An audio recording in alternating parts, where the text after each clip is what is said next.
Hi നമസ്കാരം, ദാസനാണ് തൃശ്ശൂരിൽ നിന്ന്.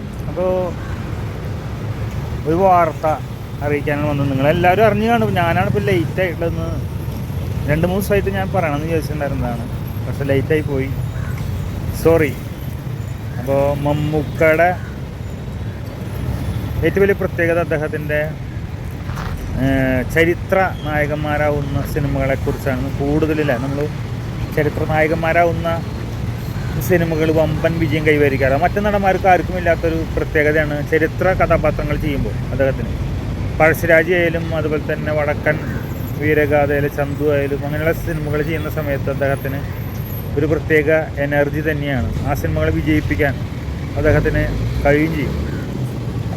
അപ്പോൾ അതുപോലൊരു സിനിമയാണ് ഇപ്പോൾ M.T. വാസുദേവൻ നായർ തിരക്കഥയിൽ വരാൻ പോകുന്ന സിനിമ. M.T. വാസുദേവൻ നായർ തിരക്കഥയിൽ ഹരിഹരൻ സംവിധാനം ചെയ്ത് മമ്മൂക്ക നായകനായി നിർമ്മാണം നമ്മളുടെ പ്രിയപ്പെട്ട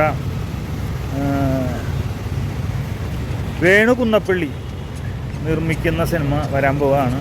അങ്ങനെയാണ് 2025 അത് ഇറങ്ങുമെന്ന് പ്രതീക്ഷിക്കുന്നു എന്നൊക്കെയാണ് പറയുന്നത്. ഏത് സിനിമയാണെന്നൊന്നും, വടക്കൻ പാട്ട് സിനിമയാണോ അല്ലെങ്കിൽ വേറെ ചരിത്രത്തിൽ പ്രാധാന്യമുള്ള വേറെ ഏത് സിനിമയാണെന്നൊന്നും കൃത്യമായിട്ട് അറിയില്ല. എങ്കിലും ഒരു ചരിത്ര പ്രാധാന്യമുള്ളൊരു സിനിമ, ബിഗ് ബഡ്ജറ്റിൽ വരുന്ന സിനിമയാണെന്നാണ് അറിയാൻ കഴിഞ്ഞിട്ടുള്ളത്. എന്തായാലും കാവ്യ ഫിലിംസിൻ്റെ ബാനറിൽ വേണു കുന്നപ്പള്ളി ആയിരിക്കും സിനിമ പ്രൊഡ്യൂസ് ചെയ്യുക. എന്തായാലും മമ്മൂക്ക വീണ്ടും അങ്ങനെ ഒരു ചരിത്ര പ്രാധാന്യമുള്ളൊരു സിനിമ ചെയ്യാൻ പോകുന്നതാണ് റൂമേഴ്സ് കേൾക്കുന്നത്. എത്രമാത്രം ശരിയുണ്ടെന്നൊന്നും നമുക്ക് പറയാൻ പറ്റില്ല. കാരണം എന്നെ സംബന്ധിച്ചിടത്തോളം 100% വിശ്വസിക്കാറായിട്ടില്ല. എങ്കിലും അതുകൊണ്ട് തന്നെയാണ് 2 ദിവസം ഈ വാർത്ത വന്നിട്ട് 2 ദിവസമായിട്ടൊന്നും പറയാതിരുന്നത്.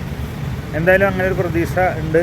ഇനി അതിനെപ്പറ്റി കൂടാതെ മമ്മൂക്കയുടെ പുതിയ സിനിമയായുള്ള ഗൗതം വാസുദേവൻ മേനോൻ്റെ ഡൊമിനിക് ആൻഡ് ലേഡീസ് പേഴ്സൺ എന്ന സിനിമയുടെ ഡബ്ബിങ് പൂർത്തിയായി. ഇതിനിടയിൽ മമ്മൂക്ക മഹേഷ് നാരായണൻ്റെ സിനിമയ്ക്ക് വേണ്ടിയിട്ട് ദുബായിലേക്ക് 1-2 ദിവസം പോയിട്ടുണ്ടായിരുന്നു. പോയി വന്നു. ഇപ്പോൾ കഴിഞ്ഞ ദിവസം നിങ്ങൾ കണ്ടിട്ടുണ്ടായിരിക്കും.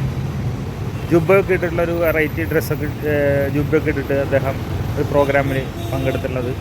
ഡബ്ബിങ്ങൊക്കെ കഴിഞ്ഞിരിക്കുകയാണ്.